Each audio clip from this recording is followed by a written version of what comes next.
Hello दोस्तों, मैं हूं अनूप और आप सब लोग देख रहे हैं ग्लोबल कॉन्फ्लिक्ट। दोस्तों, एक बहुत बड़ा खबर उभर के सामने आ रहा है और ये खबर है अमेरिकी नेवी की तरफ से। अमेरिकी नेवी द्वारा इंडो पैसिफिक में 3 एयरक्राफ्ट कैरियरों को डिप्लॉय किया गया है और ये एयरक्राफ्ट कैरियर है USS Theodore Roosevelt, USS Ronald Reagan और यूएसएस निमिट्ज। दोस्तों, तीनों ही 1 लाख टन वजनी nuclear power super aircraft carrier है और ये अमेरिका द्वारा कई सालों के बाद एक साथ 3 एयरक्राफ्ट कैरियरों को एक ही तरफ डिप्लॉय किया गया है। पर दोस्तों, क्या ये एयरक्राफ्ट कैरियर के डिप्लॉयमेंट को हम इंडिया और चाइना के बॉर्डर में जो झड़प हुआ है उसके साथ जोड़ सकते हैं? तो चलिए आज देखते हैं कि अमेरिका द्वारा 3 एयरक्राफ्ट कैरियर डिप्लॉयमेंट करने के पीछे असल कारण क्या है और क्या अमेरिका चाइना को काउंटर करने के लिए या फिर इंडिया का साथ देने के लिए इंडो पैसिफिक रीजन में ये 3 एयरक्राफ्ट कैरियरों को डिप्लॉय किया है। दोस्तों, अमेरिका के तरफ से 15 तारीख के दिन अपने 7 ऑपरेशनल एयरक्राफ्ट कैरियरों में से 3 एयरक्राफ्ट कैरियरों को इंडो पैसिफिक में डिप्लॉय करना एक बहुत बड़ा सवाल बन के आगे आ रहा है। अमेरिका के पास total 11 nuclear power aircraft carrier है, जिनमें से 7 एयरक्राफ्ट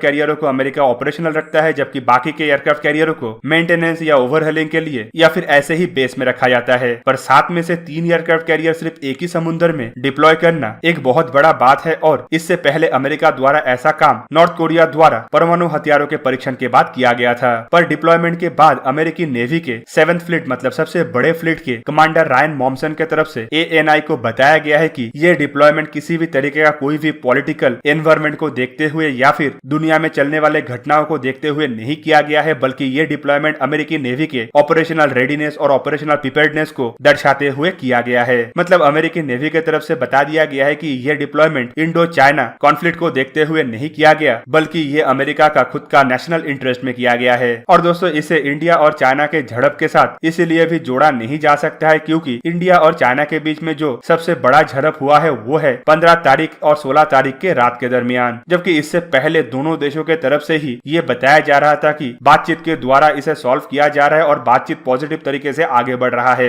और 15 तारीख को अमेरिका के तरफ से डिप्लॉयमेंट करना किसी भी तरीके से ये नहीं दर्शाता है कि ये इंडिया और चाइना के टेंशन को लेके है, पर ये साफ साफ दर्शाता है कि ये चाइना सेंट्रिक ही है, क्योंकि इंडियन ओशन और पैसिफिक ओशन में अमेरिका को अगर किसी देश से सबसे बड़ा थ्रेट है तो वो है चाइना। चाइना द्वारा जिस तरीके से एग्रेसिवली अपने नेवी का deployment Pacific ocean, Indian ocean और साउथ चाइना सी के अंदर किया जा रहा है, ये अमेरिका और अमेरिका के एलाइज के लिए एक बहुत बड़ा थ्रेट बन सकता है। और आपको पता ही होगा कि बीते 75 साल से अमेरिका द्वारा साउथ चाइना सी और इंडो पैसिफिक में अपने प्रेजेंस को रखा गया है और यहाँ पे अमेरिका के बहुत सारा एलाई है जिन्हें अमेरिकी नेवी की तरफ से प्रोटेक्ट भी किया जाता है। इसमें इंडोनेशिया, फिलीपीन जैसे देशों के अलावा अमेरिका के बड़े बड़े एलाई जैसे की साउथ कोरिया, जापान, न्यूजीलैंड और ऑस्ट्रेलिया भी शामिल है। पर दोस्तों, अमेरिका के ये डिप्लॉयमेंट के बाद सबसे बड़ा तिलमिलाहट चाइना के अंदर ही उभर के आया था। अमेरिका के डिप्लॉयमेंट के तुरंत बाद ही चाइना की तरफ से इसका जवाब देते हुए कहा गया कि अमेरिका के डिप्लॉयमेंट के वजह से चाइना किसी भी तरीके से अपने नेशनल सिक्योरिटी को कॉम्प्रोमाइज नहीं करेगा और अपने इंटीग्रिटी को बरकरार रखेगा। तो दोस्तों, इससे साफ साफ समझा जा सकता है कि अमेरिका असल में जो काम के लिए अपने 3 एयरक्राफ्ट कैरियरों को डिप्लॉय किया है वो एक तरीके से सक्सेस हो रहा है। अब चलिए बात करते हैं अमेरिका के ये 3 एयरक्राफ्ट कैरियरों के बारे में। अमेरिका के USS Ronald Reagan, USS Theodore Roosevelt और यूएसएस निमिट्ज असल में निमिट्ज क्लास के सुपर एयरक्राफ्ट कैरियर है, जिनमें से हर एक का वजन 1 लाख टन है। इन एयरक्राफ्ट कैरियरों को न्यूक्लियर पावर से ऑपरेट किया जाता है और इसी वजह से असीमित समय तक ये पानी के अंदर रह सकता है। इन एयरक्राफ्ट कैरियरों का लंबाई करीबन 332 मीटर, चौड़ाई 76 मीटर और ड्राफ्ट करीबन 11.5 मीटर है। और एयरक्राफ्ट कैरियर 30 नॉट मतलब 56 किलोमीटर पर आवर की स्पीड से समुद्र में ट्रैवल कर सकता है और ये लगातार 25 साल तक चलने के लिए डिजाइन किया गया है। दोस्तों, अमेरिका के पास जो 11 एयरक्राफ्ट कैरियर है उनमें से 10 एयरक्राफ्ट कैरियर निमिट्ज क्लास का है, जबकि एक aircraft carrier USS Ford Gerald Ford class का है। फोर्ड क्लास के भी 10 एयरक्राफ्ट कैरियरों को कंस्ट्रक्ट किया जा रहा है, जिनमें से पहला एयरक्राफ्ट कैरियर यूएसएस फोर्ड को कमीशन किया जा चुका है, जबकि दूसरा aircraft carrier USS John F Kennedy को जल्द ही कमीशन किया जाएगा। इन एयरक्राफ्ट कैरियरों के द्वारा अमेरिका अपने निमिट्ज क्लास के एयरक्राफ्ट कैरियरों को रिप्लेस करेगा। दोस्तों, वैसे तो बताया जाता है कि निमिट्ज क्लास के एयरक्राफ्ट कैरियरों के पास 85 से 90 हेलीकॉप्टर और फाइटर एयरक्राफ्टों को रखने का जगह है, लेकिन कहीं कहीं पे यह भी बताया जाता है कि यह संख्या 60 फाइटर एयरक्राफ्टों का है, जबकि बाकी का जो संख्या बताया जाता है वो हेलीकॉप्टर या फिर एवेक्स एयरक्राफ्टों का होता है। 60 फाइटर एयरक्राफ्टों में FA-18 सुपर हॉर्नेट और GA-18 Growler electronic warfare aircraft होता है।